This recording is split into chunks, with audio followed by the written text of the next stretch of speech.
Hello বন্ধুরা, তোমরা সবাই কেমন আছো? আশা করি তোমরা সবাই খুব ভালো আছো। তো আমাকে দেখে এখন বুঝতেই পারছো আমি কোথায় বসে আছি। বাসে বসে আছি। তো আমি বাসে করে এখন কোথায় যাচ্ছি জানো?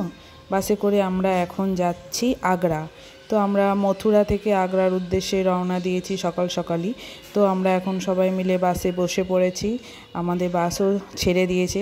তো আমি ভিডিওটা করছি, তোমাদের সাথে একটু শেয়ার করলাম বাসে আমরা কিভাবে সবাই মিলে যাচ্ছি। তো দেখো, আমরা সবাই দেখো আমাদের সবাই লোক সব সিটে বসে আছে। তো সবাই এখন